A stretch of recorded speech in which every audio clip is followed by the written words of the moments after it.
യും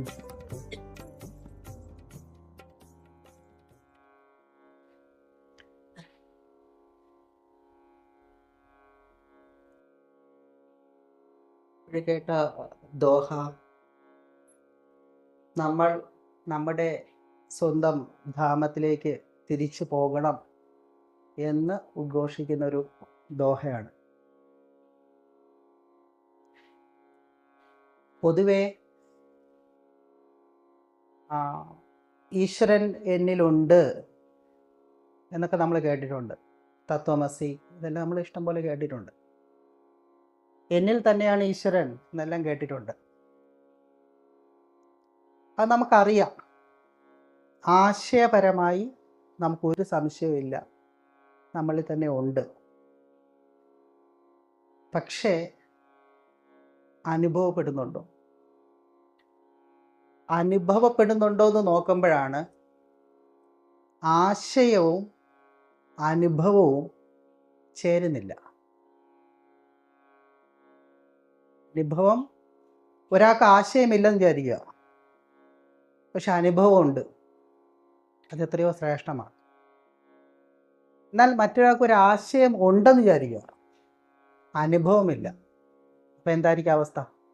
ആ ആശയം ചുമക്കുന്ന വ്യക്തിയായിട്ട് അവൻ മാറും. അപ്പോൾ ആശയങ്ങൾക്കപ്പുറം അനുഭവപ്പെടണം.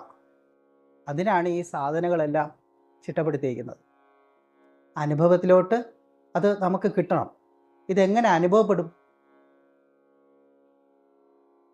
അനുഭവപ്പെടുന്നത് എങ്ങനെയെന്ന് ചോദിച്ചു കഴിഞ്ഞാൽ, അത് ലളിതമായിട്ട് പറഞ്ഞാൽ, ഞാൻ എന്നിൽ തന്നെ സത്യസന്ധനാവുക എന്നുള്ളതാണ് ഇതിൻ്റെ തുടക്കം, അല്ലെങ്കിൽ ആദ്യത്തെ ബേസ് ആയിട്ടുള്ളൊരു കാര്യം. ഞാൻ എന്നിൽ സത്യസന്ധനാവുക എന്നുള്ളതാണ്. മറ്റൊരാൾ പറഞ്ഞ് കേട്ടിട്ട് ഭയത്തോടെയോ അല്ലെങ്കിൽ അനുസരണശീലത്തോടെയോ ഒരു കാര്യം ചെയ്യാൻ പാടില്ല. ഇത് എനിക്ക് വേണ്ടിയിട്ടുള്ളതാണെന്നുള്ള ബോധ്യത്തോടെ ഞാൻ എന്നിൽ സത്യസന്ധനാവുക എന്നുള്ളത്. ഇത് മനസ്സിലാക്കാൻ ഒരു ചെറിയൊരു കഥ പറയാം. അതായത്, ഒരു ഉപ്പളമുണ്ടായിരുന്നു. അതായത് ഉപ്പ് ഉണ്ടാക്കുന്ന സ്ഥലം, ഉപ്പളം ഇങ്ങനെ കൂട്ടിയിട്ടേക്കും ഉപ്പ്. ആ ഉപ്പളത്തിൻ്റെ പരിസര പ്രദേശത്ത് കുറേ ഉറുമ്പുകൾ ജീവിച്ചിരുന്നു, നിറയെ ഉറുമ്പുകൾ. അങ്ങനെ ഇരിക്കെ അവർക്ക് വേറെ ഉപ്പ് ഉള്ളത് കാരണം വേറെ ചെടികളോ വേറെ ഒന്നും അവിടെ വളരില്ല, ഉപ്പ് മാത്രമേ ഉള്ളൂ. അപ്പം അവിടെ ജീവിക്കുന്ന കുറേ ഉറുമ്പുകൾക്ക് ആകപ്പാടെ കഴിക്കാൻ പറ്റുന്ന ഒരേ ഒരു വസ്തു ഉപ്പ് മാത്രമേ ഉള്ളൂ.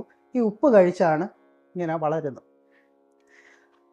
അങ്ങനെ കുറേ നാളിങ്ങനെ ഇതിങ്ങനെ കഴിച്ച്, അങ്ങനെ ഉപ്പ് കഴിച്ച് ആ ഉറുമ്പുകൾ വളർന്നുകൊണ്ടിരിക്കുകയാണ്.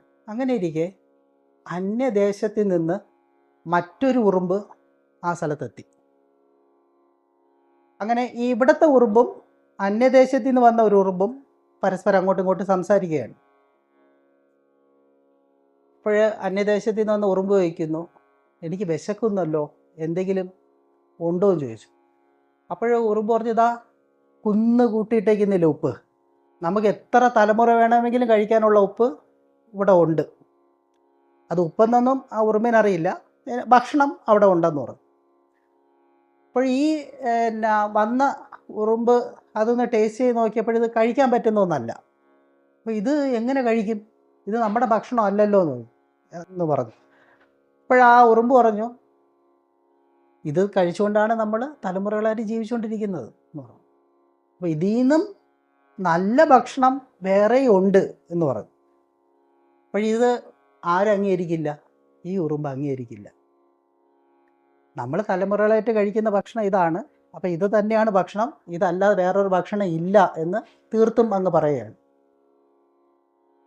അങ്ങനെ പറഞ്ഞപ്പോൾ ഈ അന്യദേശത്തിൽ നിന്ന് വന്ന ഉറുമ്പ് പറയുകയാണ്, അത്രയും സംശയമുണ്ടെങ്കിൽ എൻ്റെ കൂടെ വരൂ, ഞാൻ കാണിച്ചു തരാം. നമ്മൾ നല്ല മധുരമുള്ള പഞ്ചസാരകളൊക്കെ കഴിക്കുന്ന ഉറുമ്പാണ്. അപ്പോൾ എൻ്റെ കൂടെ വന്നു കഴിഞ്ഞാൽ ഈ പഞ്ചസാര കാണിച്ചു തരാം, ഇതേപോലെ പഞ്ചസാര കൂന ഉള്ള ഇടവും ഉണ്ട് എന്ന് പറഞ്ഞു. അപ്പോൾ ഈ ഉറുമ്പ് സമ്മതിക്കില്ല. അത് എനിക്കിപ്പോൾ വരാൻ പറ്റില്ല, എനിക്കത് തിരക്കുണ്ട്, ഇതാണെന്നൊക്കെ പറഞ്ഞ് നമ്മൾ സത്സംഗത്തിൽ വിളിക്കുമ്പോൾ ആൾക്കാർ പറയുന്നത് പോലെ ഓരോ കാര്യങ്ങൾ ഇങ്ങനെ പറഞ്ഞുകൊണ്ടേയിരുന്നു, ന്യായീകരണങ്ങൾ പറഞ്ഞുകൊണ്ടേയിരുന്നു. അപ്പോൾ ഈ ഉറുമ്പ് പറഞ്ഞു, അല്ല നീയല്ലേ പറഞ്ഞത് വേറെ ഭക്ഷണം ഇല്ലെന്ന്, ഉണ്ടെന്ന് തെളിയിക്കാനാണ് വരാൻ പറയുന്നത്. അപ്പം നീ വന്നു കഴിഞ്ഞാൽ നിനക്ക് കാണിച്ചു തരാം. അങ്ങനെ ശരി പോകാമെന്ന് പറഞ്ഞിട്ട് കൂടെ ഇങ്ങനെ സഞ്ചരിച്ചു പോകും. അപ്പോൾ ഇങ്ങനെ നടന്ന് പോയപ്പോൾ പറഞ്ഞു, ഇത്രയും ദൂരമോ, ഇത് നേരത്തെ പറഞ്ഞിരുന്നെങ്കിലും ഞാൻ എന്ന് പറഞ്ഞു. അപ്പോൾ നേരത്തെ പറഞ്ഞിരിക്കുക എന്താണ്, വരൂലായിരുന്നു എന്ന് പറഞ്ഞു. അതുകൊണ്ടാണ് പറയാത്തത്, നീ വരൂ എന്ന് പറഞ്ഞു. അങ്ങനെ വിളിച്ച് നേരെ പോയിട്ട് പഞ്ചസാരയുടെ കൂനയെ കാണിച്ചു. കണ്ടോ പഞ്ചസാര കൂനയാണ്. അപ്പോൾ ഈ ഉറുമ്പ് ഇങ്ങനെ നോക്കിയിട്ട് പറഞ്ഞു, ഷോ ഇതല്ലേ അവിടെയും കണ്ടത്, കാര്യം പഞ്ചസാരയും വെളുത്തായിരിക്കുന്നത്, ഇതും വെളുത്തായിരിക്കുന്നത്. അപ്പോൾ നീ ഈ മുൻധാരണകളൊക്കെ ഇടാതെ നീ വരൂ, എൻ്റെ കൂടെ വരൂ എന്ന് പറഞ്ഞു. അങ്ങനെ നേരെ വിളിച്ച് കൊണ്ടുപോയി പഞ്ചസാര കൂനയുടെ അടുത്ത് പോയി. എന്നിട്ട് ഇതിൽ നിന്ന് കഴിച്ചു നോക്കാൻ പറഞ്ഞു. ആ ഉറുമ്പ് കടിച്ച് ടേസ്റ്റ് നോക്കി. അപ്പോൾ അന്യദേശത്തിൽ നിന്ന് വന്ന ഉറുമ്പ് ചോദിക്കും, എങ്ങനെയുണ്ടെന്ന് ചോദിക്കും. അപ്പോൾ പറഞ്ഞു, വേറെ പ്രത്യേകിച്ച് ടേസ്റ്റ് ഒന്നും ഇല്ലല്ലോ, ഒരു ടേസ്റ്റും ഇല്ലെന്ന് പറഞ്ഞു. അപ്പോൾ വീണ്ടും കഴിക്കാൻ പറഞ്ഞു. അപ്പോൾ വീണ്ടും കഴിക്കുമ്പോഴും ഇദ്ദേഹം പറയുന്നു, ഒരു ടേസ്റ്റും ഇല്ല, പ്രത്യേകിച്ച് ഒരു ടേസ്റ്റും ഇല്ലെന്ന്. അപ്പോൾ ഈ അന്യദേശത്തിലുള്ള ആ ഉറുമ്പ് ചിന്തിക്കുകയാണ്, അങ്ങനെ വരാൻ വഴിയില്ലല്ലോ, ഉപ്പിനെ കാട്ടി എന്തായാലും മധുരം പഞ്ചസാരയ്ക്കുണ്ട്. അപ്പോൾ പറഞ്ഞു, നീ ശരിക്കും കഴിച്ചോ? ആ കഴിച്ചു. അപ്പോൾ വാ തുറന്നേ എന്ന് പറയും. അപ്പോൾ വാ തുറന്നപ്പോൾ ആ ഉറുമ്പിൻ്റെ വായുടെ ഒരു സൈഡിൽ എന്ത് വെച്ചിട്ടുണ്ട്, ഉപ്പ് വെച്ചിട്ടുണ്ട്. കഴിച്ചുകൊണ്ടിരുന്ന സാധനം അവിടെ വെച്ചിട്ടുണ്ട്. അപ്പോൾ ഈ ഉപ്പ് ഒരു സൈഡിൽ ഇരിക്കുകയാണ്, എന്നിട്ടാണ് ഈ മധുരം കൂടി കുറച്ചെടുത്തിട്ട് ടേസ്റ്റ് ചെയ്ത് നോക്കുന്നത്. അപ്പോൾ ആ ടേസ്റ്റ് അറിയാൻ പറ്റുന്നില്ല. ഇപ്പം നേരത്തെ പറഞ്ഞതുപോലെ സത്യം നമുക്കറിയാമെങ്കിലും അനുഭവപ്പെടാത്ത എന്ത്, നമ്മളും കുറേ ഉപ്പുകൾ ഇങ്ങനെ ഒരു സൈഡിൽ ഇങ്ങനെ സൂക്ഷിച്ച് വെച്ചേക്കുകയാണ്, നമ്മളത് കളയുന്നില്ല. നമ്മൾ സത്യത്തെ അറിയണമെന്നൊക്കെ പറഞ്ഞ് നമ്മൾ പലയിടത്ത് യാത്ര ചെയ്യുന്നുണ്ടെങ്കിലും ശേഖരം ഇങ്ങനെ ഒരു സൈഡിൽ അങ്ങനെ വെച്ചിട്ടുണ്ട്. ഇത് വെച്ചുകൊണ്ട് നമ്മൾ എന്ത് ചെയ്താലും ഒരു ടേസ്റ്റും ഒരിടത്തും ഒന്നും തോന്നില്ല. അവസാനം എന്ത് പറ്റി, ആ ഉറുമ്പ് പറഞ്ഞ്, നീ ഇത് കഴിച്ചുകൊണ്ടിരുന്നോ, എനിക്ക് എൻ്റെ ഫുഡ് മതി എന്ന് തിരിച്ച് നേരെ ഉപ്പളത്തിലോട്ട് അങ്ങ് പോവുകയും ചെയ്യും. അപ്പോൾ സത്യം മധുരിക്കുന്നില്ല.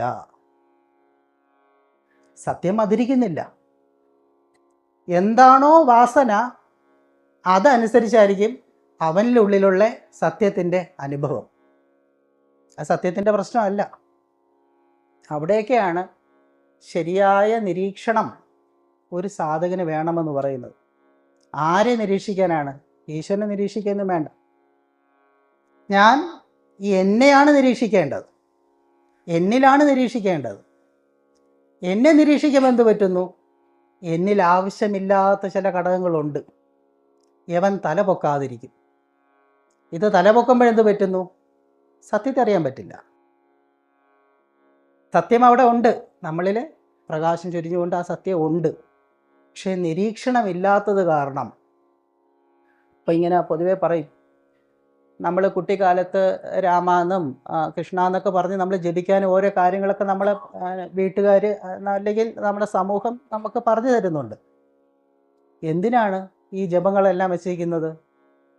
നിലവിലുള്ള എൻ്റെ മനസ്സിൻ്റെ ലോകത്തിലേക്ക് കടക്കാതെ ഒന്നിലേക്കൊന്ന് കേന്ദ്രീകരിക്കാൻ. അപ്പോൾ ആ ഏകാഗ്രത കിട്ടാൻ വേണ്ടിയിട്ടാണ്. ആ ഏകാഗ്രത കിട്ടിയാലോ പിന്നെ അടുത്ത് എന്താ ചെയ്യേണ്ടത്? സത്യത്തെ തിരിച്ചറിയാൻ സാധിക്കണം, സത്യത്തെ അറിയാൻ പറ്റണം. ഈ സത്യത്തെ അറിയാൻ പറ്റാതെ ഇരിക്കാനുള്ള കാരണം, മനസ്സ് സൃഷ്ടിക്കുന്ന ഭാവനകളും ചിന്തകളും സങ്കല്പങ്ങളും ഇതെല്ലാം കാരണം, നേരത്തെ പറഞ്ഞതുപോലെ അത് വാസന രൂപേണ നമ്മുടെ ഉള്ളിൽ കിടക്കുന്നത് കാരണം നമുക്ക് ഈ സത്യത്തെ അറിയാൻ പറ്റുന്നില്ല. അപ്പോൾ അറ്റ്ലീസ്റ്റ് എന്താണ്, എന്നിൽ ഒരു നിരീക്ഷകനുണ്ട്, ആ നിരീക്ഷകനെ അറിയണമെന്നാണ്. ഈ നിരീക്ഷകനെ അറിയണമെങ്കിൽ എന്ത് ചെയ്യണം? ഞാൻ ഏകാഗ്രത എങ്ങനെ കിട്ടുന്നു? നേരത്തെ പറഞ്ഞതുപോലെ, നേരത്തെ സത്സംഗത്തിൽ പേഴ്സ് തുറന്നിരിക്കുന്നു, അടച്ചോ ഇല്ലേ എന്നുള്ള ഒരു ഡൗട്ട് വരുന്നു. അപ്പോഴെന്ത് ചെയ്യണമെന്ന് അറിയാതിരിക്കുന്നു. അപ്പോൾ തിരിച്ച് പോയി അല്ലെങ്കിൽ ഡോർ അടച്ചോ ഇല്ലേന്ന് അറിയണമെങ്കിൽ എന്താ, അവിടെ പോയി നോക്കണം. പേഴ്സ് തുറന്നോ അടച്ചോ എന്ന് അറിയണമെങ്കിൽ എന്താണ്, വീണ്ടും പേഴ്സിനെ തപ്പി നോക്കണം. ഇത് അവോയ്ഡ് ചെയ്യാൻ വേണ്ടി എന്താ ചെയ്തത്? മൈൻഡ്ഫുൾനെസ് ആയിരുന്നു. ഞാൻ പേഴ്സ് അടച്ചുകൊണ്ടിരിക്കുന്ന സമയത്ത് ബോധപൂർവം അത് അടച്ചപ്പോൾ എന്ത് പറ്റി? പിന്നെ സംശയമില്ല. മൈൻഡ്ഫുൾനെസ് ഇല്ലാതെ വന്നപ്പോൾ എന്ത് പറ്റി? സംശയം വന്നു. അപ്പോൾ വീണ്ടും നമ്മളത് നോക്കേണ്ടി വന്നു. അപ്പോൾ ഈ മൈൻഡ്ഫുൾനെസ് എന്ന് പറയുന്നതാണ് നിരീക്ഷണത്തിലോട്ട് പോകുന്നതിന് ആദ്യം നമ്മൾ പ്രാക്ടീസ് ചെയ്യേണ്ടത്. മന്തിലൂടെ ക്യാമ്പ് കിടക്കുന്ന സമയത്ത് സാധകാസ് എല്ലാം കഴിവതും നേരത്തെ വന്ന് സേവ ചെയ്യും. ഈ സേവ ചെയ്യുന്ന സമയത്ത് ഇവിടെ പ്രാക്ടീസ് ചെയ്യിപ്പിക്കുന്നത് എന്താണ്? മൈൻഡ്ഫുൾനെസ്. നീ എന്ത് ചെയ്തു എന്നുള്ളതല്ല, നീ എങ്ങനെ ചെയ്യുന്നു, ഏത് മനോഭാവത്തോടെ ചെയ്യുന്നു, എങ്ങനെ ചെയ്യുന്നു, അവിടെ മൈൻഡിനെ കൂടുതൽ ക്ലിയർ ആക്കുകയാണ് ചെയ്യുന്നത്. ആ മൈൻഡിനെ മനസ്സിൻ്റെ ചിന്തകളുടെ ലോകത്ത് വിടാതെ പ്രസൻറ്റിൽ നിന്നുകൊണ്ട് അവൻ ചെയ്യുന്ന എന്താണോ അതിൽ തന്നെ ശ്രദ്ധ ഊന്നി ചെയ്യുമ്പോൾ എന്ത് പറ്റും? മൈൻഡ്ഫുൾനെസ് വരും. അവൻ ഈ നിമിഷം നിൽക്കുകയാണ്. അപ്പോഴെന്ത് പറ്റുന്നു? ഈ നിമിഷം നിൽക്കുമ്പോൾ സത്യമായിട്ട് കണക്റ്റ് ആവും. ഒരു ധ്യാന കുടീരം, അവിടെ ഒരു ശിഷ്യൻ ഗുരുവിനോട് ചോദിക്കുകയാണ്, എനിക്ക് ഈ നിമിഷത്തിൽ നിൽക്കാൻ പറ്റുന്നില്ല. അപ്പോൾ ഗുരു ചോദിച്ചു, എന്താണ് കുഴപ്പം? നിന്റെ ശരീരം ഇവിടെ ഉണ്ടല്ലോ, ഈ നിമിഷത്തിൽ ശരീരം ഉണ്ടല്ലോ. അതെ, ശരീരമുണ്ട്. പക്ഷേ ഈ നിമിഷത്തിൽ ഇവിടെ നിൽക്കുന്ന എൻ്റെ ശരീരത്തിനോടൊപ്പം ആരില്ല? മനസ്സില്ല. മനസ്സെവിടെ വ്യാപരിക്കുകയാണ്. ഓഹോ, ശരി, അങ്ങനെയാണെങ്കിൽ ഒരു കാര്യം ചെയ്യും. ഇവിടെ തൊട്ടടുത്തൊരു മരം വെട്ടുകാരനുണ്ട്, നീ ആ മരം വെട്ടുകാരൻ്റെ അടുത്ത് പോകാൻ പറഞ്ഞു. അപ്പോൾ ഇദ്ദേഹം ചിന്തിച്ചു, ഞാൻ എൻ്റെ സംശയം ഗുരുവിനോടത്താണ് ചോദിച്ചത്, പക്ഷേ ഇദ്ദേഹം എന്ത് ചെയ്യുന്നു? ഒരു മരം വെട്ടുകാരൻ്റെ അടുത്ത് പോകാൻ പറയുന്നു. അതെന്തിനാണ്? പറഞ്ഞു, നീ പോകൂ, നീ പോയി നോക്കിയിട്ട് വരാൻ പറഞ്ഞു. അങ്ങനെ ഇദ്ദേഹം പോയി മരം വെട്ടുകാരൻ്റെ അടുത്ത് പോയിട്ട് ചോദിച്ചു. ഇദ്ദേഹത്തെ ഡൗട്ട് എന്താണ്? ഈ നിമിഷത്തിൽ നിൽക്കാൻ പറ്റുന്നില്ല എന്നുള്ളതാണ് ഡൗട്ട്. പക്ഷെ മരം വെട്ടുകാരനെ കണ്ടപ്പോൾ എന്ത് പറ്റി? അങ്ങനത്തെ ഡൗട്ടൊക്കെ ചോദിക്കാൻ തോന്നിയില്ല. അപ്പം ഇദ്ദേഹം മരം വെട്ടുകാരനല്ലേ, അപ്പം എന്തിനാണ് ഞാൻ ഇങ്ങനെ വലിയ ചോദ്യങ്ങൾ ചോദിക്കുന്നത്? അതുകൊണ്ട് ഞാൻ നിസ്സാരമായി അയാൾക്ക് പറ്റുന്ന തരത്തിലുള്ള ചോദ്യം ചോദിക്കാമെന്ന് പറഞ്ഞിട്ട്. പക്ഷെ എന്ത് ചോദിക്കും? തടിക്കൊക്കെ നല്ല വിലയുണ്ടോ എന്ന് ചോദിക്കാൻ പറ്റും. അപ്പം ഇദ്ദേഹം ഇങ്ങനെയായിരുന്നു ആലോചിച്ചിട്ട് എന്ത് ചോദിക്കും? എന്തെങ്കിലുമൊക്കെ ചോദിക്കണമല്ലോ. അപ്പോൾ ഇദ്ദേഹം വന്നത് കണ്ടു, മരം വെട്ടുകാരെ ഇദ്ദേഹത്തിനെയും കണ്ടു, മരം വെട്ടുകാരെ വീണ്ടും മരം വെട്ടിക്കൊണ്ടിരിക്കുകയും ചെയ്യുകയാണ്. അപ്പോൾ ഇദ്ദേഹം ചോദിച്ചു, നിങ്ങൾ എല്ലാ ദിവസവും മരം വെട്ടാൻ വരാറുണ്ടോ എന്ന് ചോദിച്ചു. ഞാൻ എല്ലാ ദിവസവും മരം വരാറുണ്ട്. ചിലപ്പോൾ ആഴ്ചയിൽ ഒരു ദിവസം ലീവ് എടുക്കാറുണ്ട്. 6 ദിവസവും ഞാൻ മരം വെട്ടാറുണ്ടെന്ന് പറഞ്ഞു. അപ്പോൾ എപ്പോഴാണ് വെട്ടുന്നത്? അതിരാവിലെ ഞാൻ വരും, വൈകുന്നേരത്തോളം മരം വെട്ടും. ഇതാണ് ചെയ്തത്. ശരി, ദിവസവും ഒരേ കാര്യം തന്നെ ഇങ്ങനെ ചെയ്തുകൊണ്ടിരിക്കുമ്പോൾ ബോറടിക്കുന്നില്ലേ? അപ്പോൾ ഇദ്ദേഹം പറഞ്ഞു, ഇല്ല, എനിക്ക് ബോറടിക്കാറില്ല. എന്നാലും ഒരേ കാര്യം ദിവസം ഇങ്ങനെ ചെയ്തുകൊണ്ടല്ലേ ഇരിക്കുന്നത്? എഴിക്കുന്നു, മരം വെട്ടുന്നു, കളക്ട് ചെയ്ത് വെക്കുന്നു, അത് കൊണ്ട് വിൽക്കുന്നു. ഇത് ഇങ്ങനെ സ്ഥിരമായി ചെയ്യുമ്പം ബോറടിക്കില്ലേ ചോദിച്ചു. അപ്പം ഇല്ല എന്ന് വീണ്ടും തർപ്പിച്ചു പറഞ്ഞു. അത് എന്തുകൊണ്ടാ ബോറടിക്കാത്തത്? അപ്പം അദ്ദേഹം പറഞ്ഞു, ഞാൻ മരം വെട്ടുമ്പോൾ വെട്ടുന്ന ശബ്ദം കേൾക്കുന്നു. ഓരോ വെട്ടുന്ന സമയത്തും ഞാൻ അവിടെ കൊടുക്കുന്ന ഊർജം അനുസരിച്ചിട്ട് എൻ്റെ ശ്വസനത്തിന് താളം മാറുന്നത് ഞാൻ അറിയുന്നു. ഓരോന്നും അറിഞ്ഞാണ് ഞാൻ മരം വെട്ടിക്കൊണ്ടേയിരിക്കുന്നതെന്ന് പറഞ്ഞു. അപ്പോൾ അവിടെ റെപ്പറ്റീഷൻ വരുന്നുണ്ടോ? ഇല്ല. ഓരോ ശബ്ദവും ഈ നിമിഷത്തിൻ്റെയാണ്. ഈ നിമിഷത്തിൻ്റെ ശബ്ദമാണ് ഞാൻ കേട്ടുകൊണ്ടിരിക്കുന്നത്. അതിൽ ഞാൻ ശ്രദ്ധിക്കുന്നത് കാരണം എനിക്കിത് ഭാരമായിട്ട് തോന്നുന്നില്ല, ധ്യാനമായിട്ടാണ് തോന്നുന്നത്. ഇതെനിക്കൊരു ജോലിയായിട്ടല്ല തോന്നുന്നത്, എനിക്കൊരു ധ്യാനമായിട്ടാണ് തോന്നുന്നത്. ഈ നിമിഷത്തിലാണ് നിൽക്കുന്നതെന്ന് പറഞ്ഞു. പക്ഷേ ചോദ്യം ഗുരുവിനോട് ചോദിച്ചത് എന്താണ്? ഈ നിമിഷത്തിൽ എങ്ങനെ നിൽക്കാം എന്നുള്ളതാണ് ചോദിച്ചത്. പക്ഷേ ഇദ്ദേഹത്തിൻ്റെ അടുത്ത് വന്നിട്ട് ആ ചോദ്യമല്ല ചോദിച്ചത്. പക്ഷേ ആ സാധാരണ വ്യക്തി പോലും ഈ നിമിഷത്തിലുള്ള ധ്യാനത്തിനെ പറ്റിയിട്ടുള്ള ഉത്തരമാണ് അദ്ദേഹത്തിന് കൊടുത്തത്. അപ്പോഴാണ് അദ്ദേഹം ചിന്തിക്കുന്നത്, ഞാൻ ഈ നിമിഷത്തിൽ നിൽക്കാതെയാണ് ഈ നിമിഷത്തിൽ നിൽക്കുന്നത് എങ്ങനെയെന്ന് ഗുരുവിനോട് ചോദിക്കുന്നത്. അപ്പോൾ രാമ പറഞ്ഞിട്ട് കാര്യമുണ്ടോ? നമ്മൾ ഈ നിമിഷത്തിൽ എത്തണമെന്നാണ്. അതിനെന്ത് ചെയ്യണം? ശരിയായ നിരീക്ഷകൻ. എൻ്റെ മനസ്സ് ഓടുന്നു എന്നുള്ളത് ഞാൻ തിരിച്ചറിയണം. എൻ്റെ ചിന്തകൾ ഓടുന്നു, അതനുസരിച്ച് ഞാൻ പ്ലാനിങ് ചെയ്യുന്നു, അതനുസരിച്ച് ഞാൻ വ്യാകുലതപ്പെടുന്നു. ഇതെല്ലാം എന്നിൽ നടക്കുന്ന, ഉള്ളിൽ നടക്കുന്ന ഇത്തരം സംഘർഷങ്ങളെല്ലാം കൃത്യമായി തിരിച്ചറിയണമെങ്കിൽ ആ നിരീക്ഷകൻ ഉണർന്നാൽ മാത്രമേ പറ്റുള്ളൂ. അതിനൊക്കെയാണ് ഈ ധ്യാനവും ധ്യാന ശിബിരങ്ങൾ ഇതെല്ലാം ചെയ്യുന്നത്. എന്താണ്? ഓരോ നിമിഷവും പ്രസൻറ്റിൽ നിന്നുകൊണ്ട് അതിനറിയുക എന്നുള്ളതാണ്. അപ്പോഴതിന് എളുപ്പവഴി എന്താണ്? ബ്രീത്തിങ്ങിലോട്ട് ഫോക്കസ് ചെയ്യുക എന്നുള്ളതാണ്. നമ്മുടെ ശ്രദ്ധ നമ്മുടെ ശ്വസനത്തിൽ നമ്മൾ ശ്രദ്ധിക്കുന്നു. ശ്വാസനിശ്വാസത്തിൽ അതെന്താണ്? ഈ നിമിഷത്തിൽ നടക്കുന്നതാണ്. പ്രകൃതി നമ്മൾ ചെയ്യുന്ന ഒരു പ്രക്രിയയാണത്. അപ്പോൾ ആ പ്രകൃതി നമ്മൾ പ്രവർത്തിക്കുന്ന ശ്വാസനിശ്വാസത്തിൽ നമ്മൾ നിൽക്കുമ്പോൾ എന്ത് പറ്റുന്നു? തോട്ടിൻ്റെ ബാക്കിലോട്ട് നമ്മൾ തൽക്കാലം പോകാതിരിക്കുന്നു. ചുറ്റിൽ നടക്കുന്ന കാര്യങ്ങളെ പറ്റി കൂടുതൽ നമ്മൾ അവെയറാകുന്നു. ആ അവയർനെസ്സിൽ നിൽക്കുമ്പോൾ മാത്രമാണ് ഒരു സ്റ്റിൽനെസ് നമ്മൾ സംഭവിക്കും. അതാണ് ധ്യാനം. ബോധപൂർവം നിൽക്കുമ്പോൾ നമ്മളിൽ ധ്യാനത്തിലോട്ട് നമ്മൾ കണക്റ്റ് ആവുന്നു.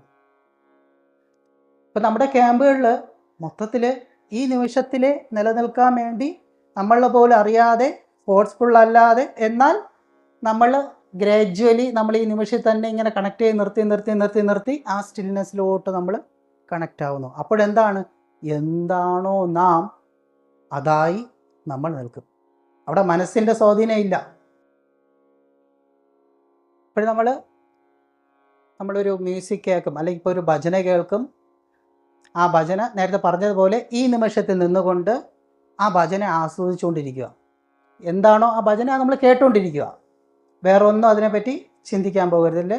ഞട്ടൽ നിവർന്ന് കണ്ണുകളടച്ച് റിലാക്സ് ചെയ്ത് നിൽക്കുക.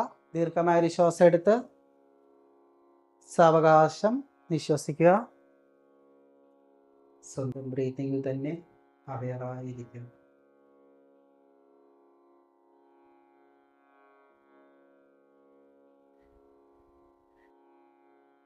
ശ്വാസനിശ്വാസത്തിൽ തന്നെ ശ്രദ്ധാപൂർവം ഇരിക്കുക.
നമ്മൾ പറഞ്ഞു വന്നത് മൈൻഡ്ഫുൾനെസ്. ഈശ്വരൻ നമുക്കൊരു ശരീരം തന്നിട്ടുണ്ട്. ഇതൊരു ടൂളാണ്. ഈ ടൂളിനെ ഉപയോഗിച്ചുകൊണ്ട് മാത്രമേ, അല്ലെങ്കിൽ ആ ടൂളിൻ്റെ പ്രവർത്തനങ്ങൾ അറിയുന്നത് കൊണ്ട് മാത്രമേ ആ ടൂളിനെ നിർമ്മിച്ച ഒരു സത്യമുണ്ട് ഈ ലോകത്ത്. ആ സത്യത്തിലോട്ട് നമുക്ക് കണക്ട് ചെയ്യാൻ പറ്റും. അപ്പം ഈ ശരീരത്തെ തന്നെയാണ് ഉപാധിയായി ആ സത്യത്തെ അറിയുവാൻ ഉപയോഗിക്കേണ്ടത്. അവിടെയാണ് നേരത്തെ പറഞ്ഞ നിരീക്ഷകൻ വരേണ്ടത്. ഇപ്പം നമ്മൾ ഒരു ഭജന ശ്രദ്ധിച്ചു, അത് കേട്ടു, കുറച്ചു നേരം നമ്മൾ സൈലൻ്റായിട്ടിരുന്നു. അങ്ങനെ ഇരിക്കാൻ ശ്രമിച്ചപ്പോഴും നമ്മുടെ ഉള്ളിൽ ചിന്തകൾ വന്നിട്ടുണ്ടാവാം. ആ ചിന്തകളെ തടയുവാൻ അല്ലെ നിയന്ത്രിക്കുവാൻ നമ്മൾ അറിഞ്ഞോ അറിയാതെയോ ശ്രമിച്ചിട്ടുണ്ടാകാം. അപ്പം നമ്മൾ വെറുതെ ഇരിക്കുന്നുണ്ടെങ്കിലും നമ്മുടെ ഉള്ളിലുള്ള മനസ്സ് വെറുതെ ഇരിക്കുന്നില്ല. ഇതൊരു സത്യമാണ്. അതുകൊണ്ടാണ് അത് ചിന്തകളിങ്ങനെ സൃഷ്ടിച്ചുകൊണ്ടേയിരിക്കുന്നത്. ഒന്നിൻ്റെ പിറകെ ഒന്നായിട്ട് ഓരോ ചിന്തകൾ ഇങ്ങനെ സൃഷ്ടിച്ചു കൊണ്ടേയിരിക്കുന്നു. അപ്പോൾ പൊതുവെ ധ്യാന കേന്ദ്രങ്ങളിലെല്ലാം മുഴങ്ങിക്കേൾക്കുന്നൊരു ചോദ്യമുണ്ട്, എങ്ങനെ ചിന്തയെ നിയന്ത്രിക്കാം? ഓവറായിട്ട് ചിന്ത വരുന്നുണ്ട്, ഈ ചിന്ത എങ്ങനെ നിയന്ത്രിക്കാം എന്നുള്ളൊരു ചോദ്യം പൊതുവെ കേൾക്കും. നമ്മൾ ഏത് ധ്യാന കഥകൾ നോക്കിയിരുന്നാലും ആ ചോദ്യം വന്ന് നിൽക്കുന്നത് ആ ഒരു പോയിന്റിലോട്ടായിരിക്കും. സെയിം ഇതേപോലത്തെ ഒരു ചോദ്യം ഒരിക്കലൊരു ധ്യാനഗുരുവിൻ്റെ അടുത്തൊരു ശിഷ്യൻ ചോദിക്കുകയാണ്. ചിന്തകൾ നിറഞ്ഞിരിക്കുന്നു, ആ ചിന്തകളെ എനിക്ക് നിയന്ത്രിക്കണം, പക്ഷേ നിയന്ത്രിക്കാനും സാധിക്കുന്നില്ല. പലതും ചെയ്തു നോക്കി, ഒന്നും ചെയ്യാൻ പറ്റുന്നില്ല. അപ്പോൾ ആ ഗുരു ചോദിച്ചു, ചിന്തകൾ വന്നോട്ടെ, ചിന്തകൾ വന്നോട്ടെ, അത് നിനക്ക് എന്താണ് കുഴപ്പം? അപ്പോൾ പറഞ്ഞു, ഈ ചിന്തകൾ വന്നുകൊണ്ടിരിക്കുന്നത് കാരണം എനിക്ക് സ്വസ്ഥമായിട്ടിരിക്കാൻ സാധിക്കുന്നില്ല. ഞാൻ പല പല ഇമോഷൻസിലോട്ട് ഇങ്ങനെ കടന്നു പോവുകയാണ്. ശരി. അപ്പോൾ പറഞ്ഞു, ആകാശം കണ്ടോ എന്ന് ചോദിച്ചു. അപ്പോൾ ഇദ്ദേഹം ഈ ആകാശത്തോട്ട് നോക്കിയപ്പോൾ നിറയെ മേഘങ്ങൾ ഇരിപ്പുണ്ട്, നിറയെ മേഘങ്ങൾ.